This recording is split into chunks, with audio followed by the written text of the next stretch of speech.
5 বছরের জন্য নির্বাচিত একটা সরকারের মেয়াদ শেষ না হলে একটা সরকারের পুরো মেয়াদের উপরে মূল্যায়ন পর্যালোচনা সফলতা ব্যর্থতা মন্তব্য করা যায় না। কিন্তু একটা সরকারের 6 মাস অতিবাহিত হওয়া সেটা কম কথা নয়। সরকারের একটা বাজেট থাকে, একটা পরিকল্পনা থাকে, তার নির্বাচনী ইশতেহার থাকে, জনগণের কাছে একটা অঙ্গীকার থাকে। তার আলোকেই আমরা 6 মাসের কাজের একটা পর্যালোচনা আমরা করেছি এবং আমরা বিশ্বাস করি যে সরকারের কর্মকাণ্ডকে শুধু প্রতিশ্রুতির ভাষা দিয়ে নয়, বরং তার বাস্তব ফলাফল, রাজনৈতিক সদিচ্ছা এবং জনগণের প্রতি জবাবদিহিতার যে মানদণ্ডের ভিত্তিতে মূল্যায়ন করা দরকার, আমরা সেভাবেই কিছু বিষয়ে আমরা মূল্যায়ন জাতির সামনে আজকে আমরা তুলে ধরার ইনশাল্লাহ চেষ্টা করব। প্রথম, সরকারের ব্যর্থতা এবং দুর্বলতার দিকগুলো আমি কয়েকটা পয়েন্ট আকারে আপনাদের খেদমতে পেশ করব জাতির সামনে। আর আমাদের সম্মানিত আমির জামাত, যিনি বাংলাদেশ জাতীয় সংসদের বিরোধী দলীয় নেতা ডক্টর শফিকুর রহমান, তিনি বাইরেও জনগণের কাছে বলেন, সংসদেও বারবার বলেছেন যে আমরা জাতীয় সংসদে একটি দায়িত্বশীল বিরোধী দলের ভূমিকা, গঠনমূলক ভূমিকা আমরা পালন করব। সেই কারণে সরকারের এই 6 মাসে সরকার পরিচালনায় ব্যর্থতা দুর্বলতাগুলো যেমন আনবো, দু একটা দিকে যদি একেবারেই নির্মোহভাবে কোথাও সরকারের কিছু হলেও সফলতার কোনো দিক থাকে, আমরা সেটাও বিশ্লেষণ করার চেষ্টা করেছি। তারও দু একটি কথা আপনাদের কাছে আমরা শেষের দিকে পেশ করব। প্রথম, সরকারের এই 6 মাসের যে বড় ব্যর্থতা, সেটাকে আমরা জাতির সামনে প্রথম আনতে চাই। বিএনপি সরকার নির্বাচনের আগে নির্বাচনী জনসভাগুলোতে, নির্বাচনী ইশতেহারে বিদ্যমান রাষ্ট্র কাঠামো পরিবর্তন করে একটি নতুন রাষ্ট্র কাঠামো, সংবিধানের কাঠামোগত পরিবর্তনের মধ্য দিয়ে যে জুলাই সনদ আমরা সবাই স্বাক্ষর করেছিলাম, তার ভিত্তিতে যে গণভোট অনুষ্ঠিত হয়েছিল, সেই গণভোটের রায় কার্যকর তো করেইনি, বরং সেই গণভোটের প্রশ্নে সম্পূর্ণ নেতিবাচক ভূমিকায় সরকার অবস্থান নিয়েছে। এবং নির্বাচনের পরে গঠিত জাতীয় সংসদেই প্রথম অধিবেশনে বিস্ময়করভাবে এই গণভোটের ব্যাপারে সরকারি দলের পক্ষ থেকে যা বলা হয়, তাতে জাতি, দেশ এবং দুনিয়ায় বাংলাদেশের যারা নাগরিক, দেশপ্রেমিক মানুষ, তারা খুব বিস্মিত। সেই বিষয়টা আমাদের প্রথম। আপনারা সবাই জানেন যে 12ই ফেব্রুয়ারির একই দিনে জাতীয় নির্বাচন হয়েছে এবং গণভোট হয়েছে। এবং কিসের ভিত্তিতে হয়েছে? 2024-এর গণ অভ্যুত্থানের পরে সরকার, পার্লামেন্ট, প্রধানমন্ত্রী এগুলো ছিল না। 3 দিন সরকারই ছিল না। জনগণের অভিপ্রায় এবং আকাঙ্ক্ষার ভিত্তিতে যে অন্তর্বর্তীকালীন সরকার গঠিত হলো, তিনি প্রতিশ্রুতি দিয়েছিলেন যে একটা নিরপেক্ষ নির্বাচনের ব্যবস্থা করে এবং জনগণের অভিপ্রায় অনুযায়ী একটা জাতীয় ঐকমত্য কমিশন গঠন হলো এবং তার ভিত্তিতে রাষ্ট্রটাকে এমনভাবে আমরা সংস্কার করব, সংবিধানের মৌলিক কাঠামোকে আমরা পরিবর্তন করে এমন একটা বাংলাদেশ আমরা বিনির্মাণ করব, যেটা হবে বৈষম্যহীন, মানবিক, দুর্নীতিমুক্ত, বিরোধী দলের উপরে দমন পীড়ন মুক্ত, সাংবিধানিক সমস্ত পদে নিরপেক্ষভাবে নিয়োগের সাংবিধানিক ক্ষমতা সহ একটা মানবিক বাংলাদেশ নির্মিত হবে। এমনভাবে একটা রাষ্ট্র সংস্কার হবে। তার ভিত্তিতেই বিএনপি সহ ফ্যাসিবাদ বিরোধী আন্দোলনের সকল রাজনৈতিক দল আমরা সরকারের এই উদ্যোগে, অর্থাৎ অন্তর্বর্তীকালীন সরকারের উদ্যোগের সাথে ছিলাম। এবং 6টি সংস্কার কমিশন, তারপরে জাতীয় ঐকমত্য কমিশন, তারপরে জুলাই সনদ, তারপরে তার ভিত্তিতে গণভোট, এগুলো কিন্তু অনুষ্ঠিত হয়েছে। এর সাক্ষী সবাই। এবং এই গোটা প্রক্রিয়ার সাথে কিন্তু বিএনপি ছিল। এবং 13ই নভেম্বর 2025 সংবিধান সংস্কার যে আদেশটা হলো প্রেসিডেন্সিয়াল অর্ডার, যেটাকে বলা হয় সংবিধান সংস্কার আদেশ, জুলাই জাতীয় সনদ বাস্তবায়ন আদেশ, এটার ভিত্তিতেই একই দিনে দুইটা ভোট হলো। গেজেটটা আপনারা সবাই দেখেছেন, একই দিনে জাতীয় ভোট এবং গণভোট হলো। বিএনপি এমপি হিসেবে শপথ নিল। ওই সংস্কার আদেশেই কিন্তু বলা আছে যিনি নির্বাচিত হবেন তিনি এমপি হিসেবে শপথ নেবেন, সংস্কার পরিষদের সদস্য হিসেবে শপথ নেবেন। সংস্কার পরিষদটা কি?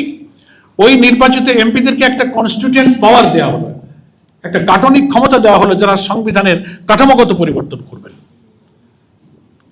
52 বছরের দীর্ঘকালের ফ্যাসিবাদী কাঠামোর মধ্যে গড়ে ওঠা যে সংবিধান, এটাকে বদলাতে গেলে গাঠনিক ক্ষমতা সম্পন্ন একটা ফোরাম, একটা কনস্টিটিউয়েন্ট ফোরাম প্রয়োজন।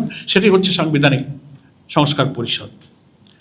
জামাত ইসলামী সহ 11 দলের এমপিরা শপথ নিলেন, দুইটা। বিএনপি শপথ নিলেন না। এবং পার্লামেন্টে যখন বিরোধী দলের পক্ষ থেকে প্রশ্ন করা হলো, প্রসঙ্গ তোলা হলো, ওনারা বললেন এটা সংবিধানে নাই। এমনকি গণভোট বাতিলের জন্য পার্লামেন্টে বিল নিয়ে আসা হলো, ওটাও সংবিধানে নাই। শপথও সংবিধানে নাই। সংস্কার পরিষদের রাষ্ট্রপতির আদেশ অবৈধ, এটা উনি দিতে পারেন না, এইসব প্রসঙ্গ তোলা হলো। আমরা বলছি যে সরকারের প্রথম 6 মাসের জনগণের সাথে দেওয়া বিশ্বাস ভঙ্গ করে সবচেয়ে চরম দ্বিচারিতা এবং ব্যর্থতা হচ্ছে জাতির সাথে দেওয়া ওয়াদাকে রক্ষা করতে না পারা। এবং এই প্রশ্ন তোলা হয়েছে, এই প্রশ্নের কোনো জবাব সরকার দিতে পারেন। সেটা হচ্ছে যে আপনি যে জাতীয় ভোটটা মেনে নিয়ে আপনারা এমপি শপথ নিলেন, সরকার গঠন করলেন, প্রধানমন্ত্রী হলেন, পার্লামেন্ট হলো, সেটা কিসের ভিত্তিতে করলেন? গণভোট যদি অবৈধ হয়, সংবিধান সংস্কার পরিষদ যদি অবৈধ হয়, তাহলে এটাও তো অবৈধ। কারণ একটাই প্রেসিডেন্ট অর্ডারের ভিত্তিতে আপনার জাতীয় ভোটটাও হয়েছে, গণভোটটা হয়েছে। আমাদের আমিরে জামাত পার্লামেন্টে উদাহরণ দিয়ে বলেছেন, একই হাড়ির তরকারি গোশ রান্না হলো, গোশটা খাইলেন, ঝোলটা খাইলেন না। আবার এই উদাহরণও খুব সুন্দরভাবে মানুষ বুঝতেছে যে এক মায়ের পেটে যমজ দুটো সন্তান, একটা সন্তানকে মা স্বীকার করে, আরেকটা সন্তানকে মাই অস্বীকার করে। কেমন দ্বিচারিতা! এবং এই যে 12ই ফেব্রুয়ারি নির্বাচনটা হলো, এই নির্বাচনটা হয়েছে কিন্তু ওই প্রেসিডেন্সিয়াল অর্ডারের ভিত্তিতে। গেজেটে দেখবেন, ওখানেই বলা আছে যে গেজেট প্রকাশের অব্যবহিত পরেই জাতীয় নির্বাচন এবং গণভোট হবে। তাহলে বিদ্যমান সংবিধান অনুযায়ী যদি জাতীয় নির্বাচনটা হতো, তাহলে তো গত ইলেকশন হয়েছে 24-এ, সামনেরটা হতে 29-এ, 26-এ তো সংবিধানে কোনো ভোট নাই। ফলে আপনি যদি পার্লামেন্টের ভোটই মেনে নেন, তাহলে আপনাকে গণভোট মানতে হবে, যেহেতু একই আইনের ভিত্তিতেই এই দুইটা ভোট হয়েছে। ফলে আমাদের ব্যর্থতার প্রথম দায় সরকারের, যে এই গণভোটের গণরায় না মানার কারণে রাজনীতিতে যে সংকট তৈরি হলো, সংবিধানের কাঠামোগত পরিবর্তনকে পুরা ওনারা উল্টে গেলেন, নেতিবাচক ভূমিকায় চলে গেলেন। এখন পার্লামেন্টে সেই সংবিধান সংস্কার পরিষদের আদেশকে বাইপাস করে অন্যায়ভাবে সংবিধানের 125 আর্টিকেল, যেখানে বলা হয়েছে যে কোনো অ্যাক্ট, কোনো অর্ডিন্যান্স, কোনো অর্ডার সবটাই হচ্ছে আইন। তো নভেম্বরের 2025-এর যে 13ই নভেম্বরের এটা একটা প্রেসিডেন্সিয়াল অর্ডার, এটাও কিন্তু আমাদের সংবিধান অনুযায়ী একটা আইন। এই আইনকে ভঙ্গ করে, বাইপাস করে ওনারা পার্লামেন্টে একটা বিশেষ কমিটি করেছেন সংবিধান সংশোধন করার জন্য। অর্থাৎ সরকারের গেজেটে যে আইনি কাঠামো করে দেওয়া হয়েছে জুলাই সনদ বাস্তবায়নের জন্য, সেটাকে ওনারা অস্বীকার করলেন। একটা আইনকে অস্বীকার করে ওনারা বাইপাস করে আরেকটা বিশেষ কমিটি করেছেন সংবিধান সংশোধন করার জন্য। বিরোধী দল সেখানে বলেছে যে কমিটিতে নাম দিতে সদস্য দেওয়ার আহ্বান জানালে বিরোধী দলের নেতা বলেছেন যে আমরা কমিটিতে তো নাম দেওয়ার প্রশ্নই আসে না, আমরা কনসেপচুয়ালি আমরা এই সংবিধান সংশোধনের কমিটিকে আমরা প্রত্যাখ্যান করলাম, এই প্রক্রিয়াটাকে আমরা পছন্দ করি না। সেই জন্য সাংবাদিক বন্ধুগণ, আমাদের এই প্রথম গণভোটের গণরায়ের ব্যাপারে সরকারের সরাসরি নেতিবাচক ভূমিকায় হচ্ছে সরকারের প্রথম ব্যর্থতা, যেটা জাতিকে এখন একটা সংঘাতের দিকে ঠেলে দিচ্ছে। এবং জুলাই অভ্যুত্থানের 1 সাগর রক্তের বিনিময়ে অর্জিত নতুন বাংলাদেশের স্বপ্নটাই শেষ হতে বসেছে। আবার সেই ফ্যাসিবাদী কর্তৃত্ববাদী শাসনের মতো এই সাংবিধানিক কাঠামোকে তারা ধরে রাখতে চায়। মৌলিক 10টি সাংবিধানিক এবং প্রশাসনিক ব্যাপারে তারা নোট অফ ডিসেন্ট দিয়ে সেই ফ্যাসিবাদী যুগের সংবিধান ধরে রেখে প্রধানমন্ত্রীর অসীম ক্ষমতা, রাষ্ট্রপতি এবং প্রধানমন্ত্রীর ক্ষমতার ভারসাম্য ছাড়া সমস্ত সাংবিধানিক পদে দলীয় লোক নিয়োগ দেওয়ার পথকে উন্মুক্ত করে আলটিমেটলি বিএনপি জাতির কাছে দেওয়া ওয়াদাকে ভঙ্গ করেছে। সেকেন্ড, গ্যাস, জ্বালানি, বিদ্যুৎ সংকট সমাধানে সরকার ব্যর্থ হয়েছে। এ ব্যাপারে আমরা 2বার সাংবাদিক সম্মেলন করেছি। বর্তমানে বাংলাদেশের দৈনিক গ্যাসের চাহিদা হচ্ছে 3800 মিলিয়ন ঘনফুট, অথচ দেশীয় উৎপাদন ও আমদানি মিলিয়ে সরবরাহ হচ্ছে মাত্র 2700 থেকে 2800 মিলিয়ন ঘনফুট, অর্থাৎ প্রতিদিন 1000 মিলিয়ন ঘনফুট ঘাটতি রয়েছে। জ্বালানি মন্ত্রণালয় স্বীকার করেছে যে এটা দীর্ঘদিনের সমস্যা। এর প্রভাব পড়লে শিল্প, কলকারখানা, বিদ্যুৎ কেন্দ্র, সিএনজি স্টেশন এবং অন্যান্য গ্রাহকদের উপরে পড়ছে। 20টি উৎপাদনশীল গ্যাস ক্ষেত্র থেকে জুলাইয়ে দৈনিক প্রায় 1630 ঘনফুট গ্যাস পাওয়া যাচ্ছিল, কিন্তু দীর্ঘমেয়াদী সংকটের কারণে দেশীয় উৎপাদন দ্রুত বাড়ানোর সেই ফল এখনো কিন্তু দৃশ্যমান নয়।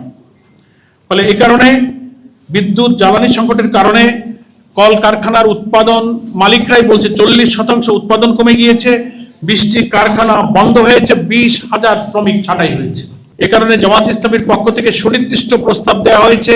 পার্লামেন্টারি কমিটিতে একটা বিশেষ কমিটি হয়েছিল, সেখানে 10 দফা দিয়ে সেই সময়কার সাময়িক সংকট নিরসনে জামাত ইসলামী ভূমিকা রেখেছে। পরে আবার আমরা পরপর 2বার যখন গ্যাসের সংকট, বিদ্যুতের সংকট, জ্বালানি সংকট, সেখানেও আমরা সুনির্দিষ্ট প্রস্তাব দিয়েছি সরকার কাছে এটা সমাধানের জন্য। সেটা নিরসনে সরকার কোনো পদক্ষেপ গ্রহণ করেনি। এটা হচ্ছে মৌলিক ব্যর্থতার দ্বিতীয়। তৃতীয় হচ্ছে রাষ্ট্রীয় প্রতিষ্ঠান, বিভিন্ন সরকারি প্রতিষ্ঠান, স্থানীয় সরকার বিভিন্ন পর্যায়ে দলীয়করণে দলীয় নেতা কর্মীদেরকে পুনর্বাসনের একটা ক্ষেত্র বানানোর চেষ্টা করা হচ্ছে। আপনাদের মনে আছে সাংবাদিক বন্ধুগণ, এই মিলনায়তনেই সাংবাদিক সম্মেলনে আমরা আলাদাভাবে দলীয়করণের তথ্য প্রমাণ তুলে ধরেছিলাম। অন্তত 11টি সরকারি পদে, স্বায়ত্তশাসিত কর্পোরেশনে, ইলেকশন কমিশনে ছাত্রদল, যুবদল, বিএনপির নেতাদের পদ পদবি সহ আমরা আপনাদেরকে তথ্য দিয়েছিলাম। আমাদের কাছে আছে, আপনাদের কাছেও আছে। তারা নিয়োগ দিয়েছে। প্রত্যেকটি জেলা পরিষদের দলীয় লোক নিয়োগ করেছেন। 8টি উন্নয়ন কর্তৃপক্ষে দলীয় তারা নিয়োগ করেছেন। সিটি কর্পোরেশনগুলোতে দলীয় লোক নিয়োগ করেছেন। বিএনপির মহাসচিবকে প্রশ্ন করা হলে উনি বলেছেন যে সরকারে আমরা আছি, তো আমাদের লোক দেবো না তো কাদের লোক দেবো? কিরকম জবাব হলো? তাহলে ফ্যাসিবাদী আওয়ামী লীগকে দলীয়করণের বিরুদ্ধে আমরা যে আন্দোলন করেছি, তো সেই কথাই তো আপনি বললেন। এবং বিশ্ববিদ্যালয়গুলোতে সব ভিসিদেরকে সরিয়ে দিয়ে দলীয় পদ পদবীধারী ভিসি নিয়োগ দেওয়া হচ্ছে। আমাদের সরকারি চাকরি বাকরির নিয়ম শর্ত অনুযায়ী তিনি যদি এর পূর্বে কোনো দল সংগঠনে থাকেন, সেখান থেকে পদত্যাগ করে আসতে হয়, তার একটা সময়ের টাইম ডিউরেশন থাকে। ইলেকশন কমিশনের এডিশনাল সেক্রেটারি থেকে নিয়ে শুরু করে যে সমস্ত পদে নিয়োগ দেওয়া হয়েছে সরকারি পদে, তারা খোঁজ নিয়ে দেখা গেছে সেই সমস্ত পূর্বের দলীয় পদের থেকে কেউ রিজাইনও করে নাই, যায় নাই, ওনাদেরকে নিয়োগ দিয়ে দেওয়া হয়েছে। ফলে সরকারি চাকরিতে নিয়োগের জন্য মেধা, ইন্টারভিউ, যোগ্যতার কোনো দরকার নাই। বিএনপির পদ পদবি একটা বড় কোয়ালিটি।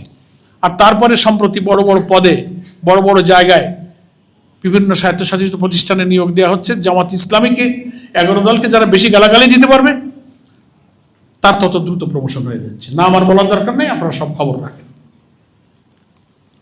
সেজন্য এটা যেন মনে হচ্ছে যে বিএনপির দলের নেতাকর্মীদের একটা বেকারত্ব দূর করা, পুনর্বাসনের একটা কেন্দ্র হয়েছে সরকারি এবং আধা সরকারি স্বায়ত্তশাসিত প্রতিষ্ঠানগুলো। এটা হচ্ছে সরকারের 6 মাসের তৃতীয় ফেলিওর। কারণ 31 দফা বিএনপির যেটা, তার 9ম দফায় আপনারা পড়ে দেখবেন, গুগলে সার্চ দিয়ে পাবেন। ওনারা বলেছেন যে আমরা ক্ষমতায় গেলে সকল প্রকার দলীয় সংকীর্ণতার ঊর্ধ্বে উঠে সকল সরকারি স্বায়ত্তশাসিত সমস্ত পদে নিয়োগের ব্যাপারে একটা সুন্দর প্রশাসনিক ব্যবস্থা গ্রহণ করা হবে। এইটাই কি দলীয় সংকীর্ণতার ঊর্ধ্বে? দিনবিন প্রকাশিত সকল জাতীয় পত্রিকায় ছবি সহিত, আমাদের কাছে ছবি আছে, কে কোন পদে আছে। কাকে বিএনপির কোন পদে নিয়োগ দেওয়া হয়েছে আপনাদের কাছে আমরা আগে একদিন সাপ্লাই দিয়েছি, আজকে আপনারা এখান থেকে নিতে পারবেন। বলছেন আর কি, বলেছি এখানে আছে। তো এটা আমি মনে করি সরকারের বড় ব্যর্থতা। এখান থেকে সরে আসতে পারছেন না, বরং যুক্তি দিচ্ছেন যে আমরা ক্ষমতায় আছি তো আমরা কি করব। কেন এই যে জেলা পরিষদগুলোতে তো প্রশাসক ছিল, সিটি কর্পোরেশন প্রশাসক ছিল, সেটা নন পলিটিক্যাল এবং সরকারি লোক ছিল। আপনি ইলেকটেড গভর্নমেন্ট, আপনি প্রয়োজন হলে আবার ইলেকশন দিয়ে দিতেন, নির্বাচিতরা আসতো, কিন্তু তাকে সরিয়ে দিয়ে আপনি দলীয় লোক দিলেন কেন? এতেই তো মনে হয় যে আসলে আপনি দলীয় করণই করতে চেয়েছেন। না, এমন না যে সেখানে কোনো প্রশাসক নাই, এখনই একটা প্রশাসক দিতে হবে, যে কারণে দিতে হয়। প্রশাসক সব জায়গায় ছিল এবং সরকারি প্রতিনিধি সেখানে ছিল। চতুর্থ হচ্ছে আইন শৃঙ্খলা পরিস্থিতির অবনতি এত পরিমাণ হয়েছে যে সরকার আইন শৃঙ্খলাকে অগ্রাধিকার দেওয়ার কথা বলেছিল, কিন্তু দেখা যাচ্ছে ট্রান্সপারেন্সি ইন্টারন্যাশনাল সহ বিভিন্ন সংস্থার পর্যবেক্ষণে প্রথম 100 দিনেই তাদের 605টি হত্যাকাণ্ড, 294টি ছিনতাই, 196টি অপহরণ, নারী শিশু নির্যাতনের 3496টি ঘটনা রেকর্ড করা হয়েছে। এবং এই সময় দেশ জুড়ে আরো মব সহিংসতা, হত্যাকাণ্ড, মে মাস পর্যন্ত এসে আবার 915টি হত্যাকাণ্ড, 461টি ডাকাতি, 286 অপহরণ, 3277টি চুরির ঘটনা, 5448টি নারী ও শিশু নির্যাতন, এবং মে এবং 2026-এ এসে 915টি হত্যা মামলা রেকর্ড হয়েছে। তো ফলে দেখা যাচ্ছে যে ক্রমশ হত্যাকাণ্ড, ধর্ষণ, ডাকাতি, ছিনতাই, নারী শিশু নির্যাতন একের পর এক বাড়ছে। এবং ক্যাম্পাসগুলোতে আপনারা দেখতে পেলেন দীর্ঘদিন এই রাজনৈতিক পরিবর্তনের পরে আমরা আশা করেছিলাম অন্তত রাজনীতিতে একটা পরমত সহিষ্ণুতা থাকবে, রাজনৈতিক দল ছাত্র সংগঠনে আর রক্ত ঝরবে না, শারীরিকভাবে কারোর উপরে কেউ হামলা করবে না।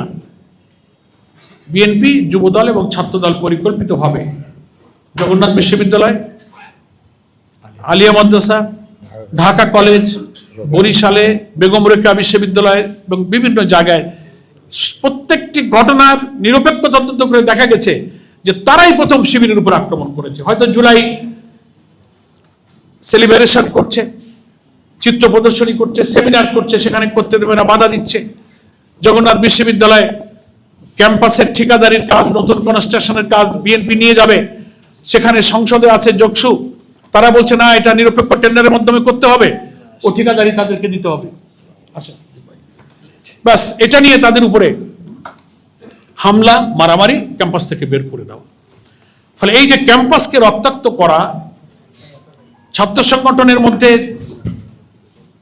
একটা সহ অবস্থান বিরাজ করছিল। ডাকসুতে যারা নির্বাচিত হলো যথেষ্ট সংযম এবং ধৈর্যের মধ্য দিয়ে তারা ক্যাম্পাসে সহিংস পরিবেশ যেন না হয় সেটাকে বজায় রাখার একটা উজ্জ্বল দৃষ্টান্ত তারা স্থাপন করার চেষ্টা করছে। কিন্তু গ্রামে বলে না, পায়ে পড়া দিয়ে সংঘাত বাঁধানো। ফলে এই জন্য আইন শৃঙ্খলা পরিস্থিতির অবনতি, ক্যাম্পাসকে রক্তাক্ত করা, হামলা করা, এবং সেই সাথে দুঃখজনকভাবে যুক্ত হয়েছে এই সমস্ত বিশ্ববিদ্যালয় এবং শিক্ষা প্রতিষ্ঠানের শিক্ষক এবং ভাইস চ্যান্সেলররা নগ্নভাবে বিএনপি এবং ছাত্রদলকে তারা সাপোর্ট দিচ্ছে। পঞ্চম, পররাষ্ট্রনীতিতে যে দুর্বলতা দেখানো যাচ্ছে আমরা সেটা উল্লেখ করতে পারছি। বাংলাদেশ ফার্স্ট পররাষ্ট্রনীতির মূল দর্শন ওনারা ঘোষণা করেছিলেন, কিন্তু 6 মাসে অভিজ্ঞতা আমরা দেখতে পাচ্ছি যে সমন্বিতভাবে অপারেশনাল ফরেন পলিসি ফ্রেমওয়ার্কের সেই রূপ দেওয়া তাদের সম্ভব হয়নি, এবং শেখ হাসিনার প্রত্যর্পণ সহ অমীমাংসিত বিষয়গুলোতে দৃশ্যমান কোনো অগ্রগতি হয়নি। এবং 16 আগস্ট পররাষ্ট্র মন্ত্রণালয়কে বলতে হয়েছে প্রধানমন্ত্রীর ভারত সফরের জন্য আরো কন্ডিউসিভ এনভায়রনমেন্টের প্রয়োজন, অর্থাৎ ভারত সফরের সহায়ক পরিবেশ তারাও সৃষ্টি করতে পারছেন না। বাংলাদেশের প্রধানমন্ত্রীর পক্ষ থেকে সে ব্যাপারে অক্ষমতা ব্যক্ত করা হচ্ছে। এগুলো মিন করে যে কূটনৈতিক এবং পররাষ্ট্রনীতি ডিপ্লোম্যাটিক ক্ষেত্রেও সরকারের একটা ব্যর্থতা যাচ্ছে। 12 লক্ষ রোহিঙ্গারা আন্তর্জাতিক মানবিক সহায়তার ঘাটতি এবং সবকিছুর উপর মিলিয়ে বাংলাদেশের উপর বিরাট বাড়তি চাপ সৃষ্টি করেছে। সেক্ষেত্রেও সেই রোহিঙ্গাদের প্রত্যাবর্ষণের যে পরিকল্পনায় সরকার ব্যর্থ, এখনো সে প্রক্রিয়া শুরু করতে পারেনি। ষষ্ঠ, দ্রব্যমূল্যের চাপে সাধারণ মানুষের ক্রয় ক্ষমতা একেবারেই সংকুচিত হয়ে আসছে। আমরা এটার ব্যাপারে আলাদা সাংবাদিক সম্মেলন করেছিলাম। 400 টাকায় চলে আসছিল কাঁচামরিচের কেজি। দ্রব্যমূল্যের চার্ট সব জায়গাতেই আছেন। মূল্যস্ফীতি 9.16%, খাদ্য মূল্যস্ফীতি 8.60%, খাদ্য বহির্ভূত মূল্যস্ফীতি 9.61%। এই পর্যায়ে কিন্তু চলে এসেছে। মূল্যস্ফীতি 9.42% থেকে 9.16% নামা মানে পণ্যের দাম কমে যাওয়া নয়, বরং দাম বৃদ্ধির গতি কিছুটা কমেছে। বাস্তবে খাদ্য, বাস ভাড়া, পরিবহন, নিত্য প্রয়োজনীয় ব্যয়ের চাপ নিম্ন ও মধ্যবিত্ত পরিবারের আয়কেই ক্রমশ চাপে ফেলছে। ফলে মানুষের প্রকৃত ক্রয় ক্ষমতা কমছে এবং বাজারে সেই অনুপাতে স্বস্তি ফিরছে না। সপ্তম, ব্যাংকিং সেক্টরে চরম নৈরাজ্য এবং বিশৃঙ্খল পরিস্থিতি। এ ব্যাপারে আপনারা সবাই জানেন যে ব্যাংকিং খাতের বর্তমানে সংকট দীর্ঘদিনের, এটা আমরা স্বীকার করি। বাংলাদেশ ব্যাংকের তথ্য অনুযায়ী মার্চ শেষে খেলাপি ঋণ দাঁড়িয়েছে 5,85,704 কোটি টাকা, যা মোট ঋণের 32.26%। 3 মাসেই ঋণ খেলাপি বেড়েছে 31,487 কোটি টাকা। কিন্তু সরকারের প্রথম 6 মাসেও খেলাপি ঋণ, দুর্বল ব্যাংকের তারল্য সংকট, আমানতকারীদের আস্থাহীনতা ও উচ্চ সুদের চাপ থেকে বের হওয়ার দৃশ্যমান কোনো অগ্রগতি লক্ষণীয় নয়। একই সঙ্গে বেসরকারি খাতে ঋণ প্রবাহ দুর্বল এবং মূলধনী যন্ত্রপাতির এলসি খোলা আগের বছরের তুলনায় 20 থেকে 30% কমে গিয়েছে। ফলে নতুন বিনিয়োগ ও কর্মসংস্থান উদ্বেগজনক। এছাড়া ইসলামী ব্যাংক নিয়ে তো যা হয়েছে, অযাচিত হস্তক্ষেপ সরকার দলীয় হস্তক্ষেপের কারণে ব্যাংকিং খাত আরো অস্থিতিশীল হয়ে উঠেছে। এবং আপনারা সম্প্রতি জানেন যে ইসলামী ব্যাংক ডাকাতির যে বড় ডাকাত, সেই ডাকাতকে বাঁচানোর জন্য ষড়যন্ত্র হিসেবে বাংলাদেশ ব্যাংকের গভর্নর জোর করে নির্দেশ দিয়ে ব্যাংক কর্তৃপক্ষের নিয়োগকৃত আইনজীবীকে পরিবর্তন করতে বাধ্য করা হয়েছে। গুম প্রতিরোধ আইন পার্লামেন্টে অন্তর্বর্তীকালীন সরকারের যে জারি করা গুম, মানবাধিকার যে সমস্ত অর্ডিন্যান্স গুলো ছিল, সব আপনারা দেখছেন, এগুলো সব বাতিল করে। এবং স্বরাষ্ট্রমন্ত্রী ব্যাখ্যা দিচ্ছেন যে আমরা এটাকে নতুন করে আইন প্রণয়ন করব এবং একটা বিধানের মধ্য দিয়ে নিয়ে আসব। অর্থাৎ হচ্ছে কি, এটাকে পুলিশের হাতে আওতায় আবার নিয়ে যাওয়া হইতেছে। কিন্তু কমিশন থাকলে, নিরপেক্ষভাবে একটা ব্যক্তি যখন গুম হয়ে যায়, তার তদন্ত, তার নিরপেক্ষ এবং সবকিছুর ব্যাপারে কিন্তু একটা ইনসাফপূর্ণ একটা ব্যবস্থা তার ব্যাপারে ওই গুম কমিশনের মধ্যে ছিল। এটা বাতিল করার মধ্য দিয়ে হয়েছে কি, যে যারাই গুম করবে তারাই তদন্ত করবে, পুলিশের হাতে চলে গেল। এ ব্যাপারে যে কথা বলে ওনারা নতুন আইনের যে উদ্যোগ নিচ্ছেন, এটা সরকারি দলের পক্ষ থেকে বিরোধী দলের উপরে অত্যাচার, নির্যাতন এবং গুমের মাত্রা কিন্তু আরো বৃদ্ধি পাবে। আরো কয়েকটি বিষয় আপনাদের কাছে আমি পেশ করছি। কৃষি খাতের খুব চরম অবস্থা গত 6 মাসে। সেখানে সারা দেশে সার নিয়ে হাহাকার দেখা দিয়েছে। কৃষক সরকার নির্ধারিত দামের 2 থেকে 3 গুণ দাম বৃদ্ধি দিয়ে সার কিনতে হচ্ছে, সার পাচ্ছে না। এবং নানা সিন্ডিকেট করে এক শ্রেণীর লোক এই সারের ক্রাইসিস তৈরি করছে এবং মূল্য বাড়িয়ে দিয়েছে। নতুন নীতিমালা করার কারণে পুরাতন ডিলার ও খুচরা বিক্রেতারা তাদের ডিলারশিপ হারানোর আশঙ্কা করছেন। তাদের ধারণা, সারের ডিলারশিপ ও খুচরা বিক্রয় এই দলীয়করণ করা হচ্ছে। এবং সামনে ধানের আমন মৌসুম, এ সময় সার না পাওয়া গেলে সারা দেশে আরো অস্থিরতা তৈরি হবে। এছাড়া সরকার সারের ভর্তুকি কমানোর যে পরিকল্পনা করছে, তা কৃষি ও কৃষকদের জন্য মারাত্মক ক্ষতির কারণ হতে পারে। ধানের দাম পাচ্ছে না কৃষক। বিগত বড় মৌসুমে সরকার প্রতিমন ধানের দাম 1440 টাকা নির্ধারণ করলেও কৃষকরা প্রতিমন ধান 1050 টাকা থেকে 1100 টাকাও বিক্রি করতে বাধ্য হয়েছে, যা ঘোষিত সরকারি দামের তুলনায় অনেক কম। 1 মণ ধানে একজন শ্রমিকের উৎপাদন খরচও কিন্তু ওঠে নাই। হাওড় অঞ্চলে ভারী বর্ষণ, পাহাড়ি ঢলে বিভিন্ন উপজেলায় হাজার হাজার হেক্টর জমির বোরো ধান কিন্তু তলিয়ে গেছে, যার ক্ষতির পরিমাণ প্রায় 400 কোটি টাকা। এইসব এলাকায় ধানের মূল্য, ন্যায্য মূল্য না পাওয়ার কারণে কৃষকরা বিরাট সংকটের মধ্যে পড়েছে। ফলে দেখা যাচ্ছে যে এর মধ্যে আবার ফ্যামিলি কার্ড বিতরণ আর কৃষক কার্ডের নামে যে অনিয়ম, সুপারভাইজার নিয়োগ করা আর কারা এটা যাচাই বাছাই করবে? বাংলাদেশের সরকারের দৃষ্টিতে বিরোধী দলের কোন লোক, কৃষক, সাধারণ মানুষ পাওয়ার উপযুক্ত কেউ আছে বলে তো মনে হয় না। সব দলীয় লোকরা সিন্ডিকেট করে উপজেলা লেভেলে সরকার নির্বাচিত এমপি যারা, তারা এগুলো লুটপাট করে নিচ্ছে। কে যাচাই বাছাই করবে, কে এটা সুপারভাইজ করবে? এই কমিটি আর এই যাচাই বাছাইকারী নিয়োগ করা নিয়েই দলের মধ্যে নিজেদের মধ্যে মারামারি হইতেছে। অনেকগুলো ইউনো অফিস অ্যাটাক হয়েছে, নিজেরা মারামারি করেছে।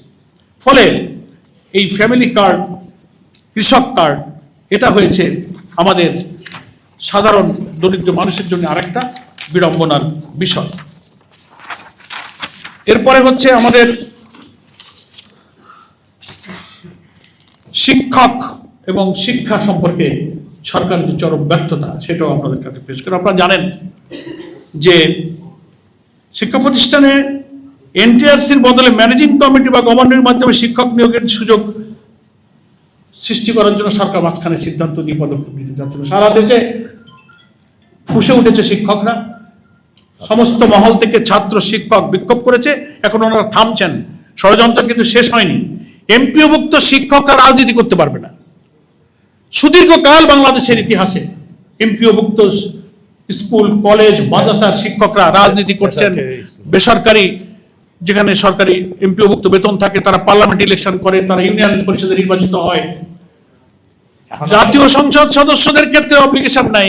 ওনারা নতুন করে ইলেকশন কমিশনের পক্ষ থেকে একটা মিটিং করে কমিশনে ওনারা একটা সিদ্ধান্ত নিয়ে একটা রিকমেন্ডেশন অ্যাপ্রুভ করেছেন যে এমপিওভুক্ত কোনো শিক্ষকরা স্থানীয় নির্বাচনে অংশ নিতে পারবে না। জামাত ইসলামের পক্ষ থেকে একটা ডেলিগেশন আমরা গিয়েছিলাম, লিখিতভাবে আমরা বলেছি যে আপনাদের এই সিদ্ধান্ত বাতিল করুন। ওনারা আমাদেরকে এইটুকু বলেছেন যে না, আমরা আমাদের কমিশনের মিটিংয়ে এটা অ্যাপ্রুভ করেছি, কিন্তু আমরা এখনো মন্ত্রণালয়ে এই চিঠিটা পাঠাইনি। আমরা বলেছি এটা আপনাদেরকে বাতিল করতে হবে। এখন নতুন করে শুনছি সরকারের উচ্চ পর্যায় থেকে শিক্ষা মন্ত্রণালয়কে নির্দেশ দেওয়া হচ্ছে যে এইটার জন্য আপনারা আইন তৈরি করার জন্য খসড়া রেডি করুন। বেসরকারি প্রতিষ্ঠানের অর্থাৎ এমপিওভুক্ত শিক্ষকরা রাজনীতিতে অংশ নিতে পারবে না। আমরা পরিষ্কার বলতে চাই, এটা সরাসরি সংবিধান বিরোধী। প্রত্যেকটি নাগরিক তার মত প্রকাশের, রাজনীতি করার অধিকার আছে বেসরকারি প্রতিষ্ঠানের চাকরি বিধি অনুযায়ী। হ্যাঁ, সরকারি প্রতিষ্ঠানে যারা চাকরি করেন তাদের সার্ভিস রুল আছে, কোড অফ কন্ডাক্ট আছে, সে বিষয়ে সে বিধি তারা মানছেন দীর্ঘকাল থেকে।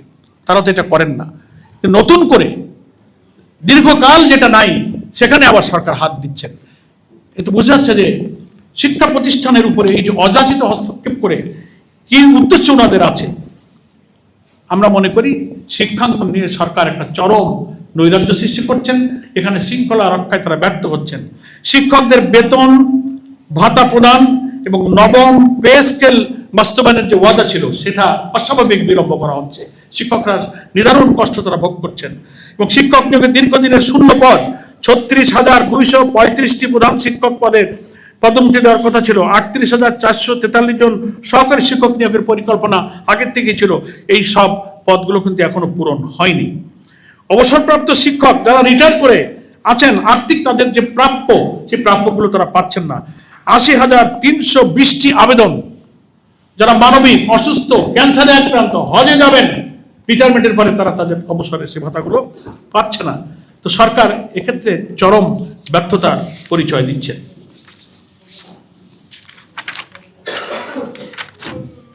স্বাস্থ্য খাতের যে কি নৈরাজ্যের কথা তো সব টের পাচ্ছেন। স্বাস্থ্যমন্ত্রী যখনই তার মাথায় উঠতেছে এক এক জায়গায় চলে যাচ্ছে, সারাদিনের কোনো অভিজ্ঞতা খোঁজ খবর নাই,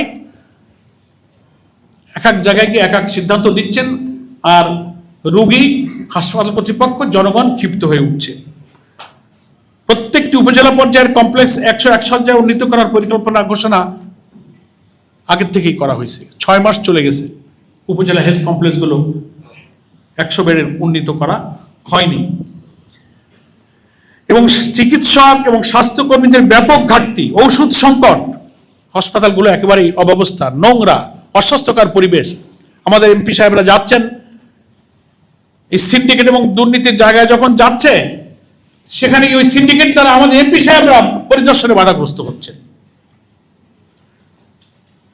হামে কি পরিমাণ শিশু মৃত্যুবরণ করলো সরকার পূর্বের সরকারকে দোষ দিল। আধুনিক চিকিৎসা বিজ্ঞানের এত উন্নতির সময় এই সরকার কিন্তু কোনো পদক্ষেপ, কোনো ব্যবস্থা প্রিপারেশন নিতে পারে নাই। আমাদের বিরোধী দলের এমপি সাহেবরা উন্নয়নের জন্য নির্বাচিত এমপি, তারা তাদের নিজেদের এলাকায় উন্নয়ন কাজ করবেন, বরাদ্দ, রাস্তাঘাট, মানুষের দারিদ্র্য বিমোচন, খাল নদী খনন, উন্নয়ন, রাস্তাঘাট, তাদের বরাদ্দের ক্ষেত্রে প্রচন্ড বৈষম্য করা হচ্ছে। বরং বিরোধী দলের নির্বাচিত এমপিদের খবরদারি করার জন্য মহিলা সংরক্ষিত আসন, তাদের এক একজন এমপিকে তাদের মাথার উপরে বসায় দিয়ে তাদেরকে সুপারভাইজার বানানো হয়েছে। প্রচন্ড সংবিধান বিরোধী, সম্পূর্ণ অনিয়ম, দলীয়করণের একটা নির্লজ্জ পদক্ষেপ হচ্ছে এটা। নির্বাচিত একজন এমপিকে আপনি অনির্বাচিত সংরক্ষিত আসনের একজন মহিলা, যিনি ওই এলাকার কোনো মানুষ নন, তিনি তার উন্নয়নে তদারক করবেন? সংবিধানে একজন জনপ্রতিনিধির এখতিয়ারের উপরে হস্তক্ষেপ করা হয়েছে, এবং তাও করবেন আপনি বিরোধী দলের এমপির উপরে, সরকারি দলের সংরক্ষিত। তাহলে এখন সরকারি দলের এমপিরা যেখানে আছেন তার কাজকে তদারক করবে। এগুলো হচ্ছে নির্লজ্জ দলীয়করণ এবং নির্বাচিত বিরোধী দলের এমপিদের উন্নয়নের কাজে ব্যাপক হস্তক্ষেপ করা হচ্ছে। বিচার ব্যবস্থাতে একেবারে সর্বনাশ করা হয়েছে। স্বাধীন বিচার ব্যবস্থাটা শেষ করে দিয়েছে। সুপ্রিম কোর্টের স্বাধীন সচিবালয় করা হয়েছিল, সেই সচিবালয় তারা বাতিল করে দিয়েছে। সুপ্রিম কোর্ট সেক্রেটারিয়েট অর্ডিন্যান্স, যেটা সুপ্রিম কোর্টের নিজস্ব সচিবালয়, বিচার বিভাগের প্রশাসনিক স্বায়ত্তশাসন জোরদার একটি গুরুত্বপূর্ণ উদ্যোগ হিসেবে বিবেচিত হচ্ছিল, কিন্তু সরকার সেটা বাতিল করে দিয়েছে। স্বাধীন বিচারক ব্যবস্থা নিয়োগের 2025-এর যে সুপ্রিম কোর্ট জাজেস অ্যাপয়েন্টমেন্ট অর্ডিন্যান্স, সেটা বাতিল করে দিয়েছে। ফলে এখন হয়েছে যে বিচারপতি নিয়োগের স্বচ্ছতা, মেধা থাকলো না, রাজনৈতিক প্রভাব এখানে এসে পড়ল। তো আমি সরকারের ব্যাংক প্রসঙ্গটা আমি বলেছি, ব্যাংক লোনের ব্যাপারে প্রায় 50,000 কোটি টাকার মতো ব্যাংক থেকে লোন নিয়েছে প্রথম মাসে সরকার। আর এ পর্যন্ত প্রায় 2 লক্ষ কোটি টাকা ব্যাংক থেকে সরকার ঋণ গ্রহণ করেছে। সাংবাদিক বন্ধুগণ, ভারতের সীমান্তবর্তী এলাকাগুলোতে এই সরকার ক্ষমতায় আসার পরে ব্যাপক হারে পুশিনের প্রেসার চলেছে, সীমান্ত হত্যা চলেছে। সেটা নিয়ন্ত্রণে পরিবেশ রক্ষা করতে সরকার ব্যর্থ হয়েছে। 11 দল জামাত ইসলামীকে সেই সব সীমান্তবর্তী জেলাগুলোতে তার প্রতিবাদ করতে হয়েছে, ভূমিকা রাখতে হয়েছে, রাজধানীতে মিছিল করতে হয়েছে। সে ব্যাপারে সরকার কোনো পদক্ষেপ গ্রহণ করেনি। আমি দলীয়করণের ব্যাপারে তো আপনাদের কাছে তথ্য দিয়েছি, এবং ওর সাথে তো এটাও যুক্ত যে যারা যারা সৎ অফিসার ছিলেন সরকারের বিবেচনায়, যিনি তাদের দলীয় লোক মনে করেন না অথচ সৎ মানুষ, তাদেরকে দেদারছে ওএসডি ট্রান্সফার, বদলি, ডিমোশন, প্রাপ্য প্রমোশন, ডিউ প্রমোশন তাদেরকে দিচ্ছে না, চরমভাবে ডিপ্রাইভ করা হচ্ছে। সেজন্য বেছে বেছে তাদের দলীয় লোকদেরকে সামনে এনে, এবং দেখা যাচ্ছে যে এখন ফ্যাসিবাদী আওয়ামী লীগের বড় বড় আমলা সচিবালয় যারা, তাদের সংখ্যা এখন ক্রমশ ঘুরতে গেলে দেখা যায় যেখানে সেখানে তারা কিন্তু নিয়োগ পাচ্ছেন, তারা প্রমোটেড হচ্ছেন, এবং বর্তমান সরকারের প্রশ্রয়ে তারা কিন্তু সব জায়গাতে আবার নিজেরা মাথা উঁচু করে তারা দাঁড়িয়ে যাচ্ছেন। এবং গত 15ই আগস্টে তাদের শক্তি দিবসের কর্মসূচি পালন আগের বছরের চেয়ে বিভিন্ন জায়গায় সরকারি প্রশ্রয়, সুপ্রিম কোর্ট, হাইকোর্ট অঙ্গন থেকে শুরু করে বড় বড় জায়গায় তারা যেভাবে বিচরণ করছেন, তাতে বোঝা যাচ্ছে যে একদলীয় শাসন এবং আওয়ামী লীগকে প্রকারান্তরে রাজনীতিতে পুনর্বাসনের একটা ষড়যন্ত্র তাদের রাজনৈতিক হীন স্বার্থে তারা কিন্তু শুরু করেছে। প্রিয় সাংবাদিক বন্ধুগণ, গত 6 মাসের সরকারের এই কার্যকালে প্রত্যেকটি বিষয়, অর্থাৎ গণভোটের গণরায়, জুলাই সনদ, আইন শৃঙ্খলা, জানালা নিরাপত্তা, দ্রব্যমূল্য, প্রশাসনিক নিরপেক্ষতা সহ যতগুলো বিষয় আমি উল্লেখ করলাম, এই সব বিষয়ে সরকারের 6 মাসের চরম ব্যর্থতার বিষয়টি আমরা জাতির সামনে উপস্থাপন করছি। এবং আমরা কিছু পরামর্শ বিভিন্ন সংবাদ সম্মেলনে দিয়েছি যে গণভোটের গণরায় বাস্তবায়ন করে এই সংকট নিরসন করতে হবে। গ্যাস জ্বালানি সংকট নিরসনে আমরা বিরোধী দল এবং জামাত ইসলামী যে লিখিত প্রস্তাব দিয়েছি সেটা বাস্তবায়ন করে সংকট দূর করতে হবে। প্রশাসনকে দলীয়করণ মুক্ত করতে হবে, এবং কৃষি, শিল্প, সেচ, বিচার ব্যবস্থা, দ্রব্যমূল্য নিয়ন্ত্রণ, ব্যাংকিং খাত এবং গুম আইনের ক্ষেত্রে যে সমস্ত সর্বনাশা পথে হাঁটছেন, সরকারকে এই জায়গা থেকে ফিরে আসতে হবে। আমি শুরুতে বলেছিলাম যে সরকারের নেতিবাচক এবং ব্যর্থতার জায়গাগুলো তো আমি বললাম, দুইটা জায়গায় আমরা একটু স্বীকৃতি দিচ্ছি কিছুটা হলেও। সেখানে সরকারের কোনো কৃত্য নেই, কিন্তু আমরা সেটা স্বীকার করি। সেটা হচ্ছে আমাদের দেশের রিজার্ভ যে একটা স্থিতিশীলতা রক্ষার কিছুটা চেষ্টা যে চলছে, এর পিছনে সরকারের কোনো কৃতিত্ব নাই। আমাদের প্রবাসে কর্মরত বিদেশি রেমিটেন্স যোদ্ধা যারা দেশপ্রেমিক, তাদের রক্ত, হাড়, ঘাম পানি করে যারা রেমিটেন্স বিদেশে পাঠাচ্ছেন, এই রেমিটেন্সের কারণেই রিজার্ভের ক্ষেত্রে কিছুটা হলেও একটা স্থিতিশীল পরিস্থিতি মাঝে মাঝে লক্ষণীয় হচ্ছে। আর একটা হলো পার্লামেন্টে আমাদের বিরোধী দলীয় নেতা ডক্টর শফিকুর রহমানের প্রস্তাবের কারণে ওই সময় বিদ্যমান জ্বালানি সংকট নিরসনে সরকার একটা বিশেষ কমিটি করেছিলেন উভয় পক্ষের সদস্যদেরকে নিয়ে, 10 জন সদস্যের সমন্বয়ে। 30 দিনের মধ্যে ওনারা সেই কমিটিতে প্রচেষ্টা চালিয়ে সমস্যার কারণ এবং সমাধানের একটা পথ ওনারা বের করেছিলেন। সেটাও বিরোধী দলের প্রস্তাবের কারণে হয়েছিল, এটুকু আমরা স্বীকৃতি দিচ্ছি যে সেই উদ্যোগটা তারা গ্রহণ করেছিলেন। আর সরকারের প্রত্যেকটি মন্ত্রণালয় এবং বিভাগে আমরা ব্যর্থতার দৃশ্যই শুধু চোখে দেখতে পাচ্ছি। জনদুর্ভোগ বাড়ছে।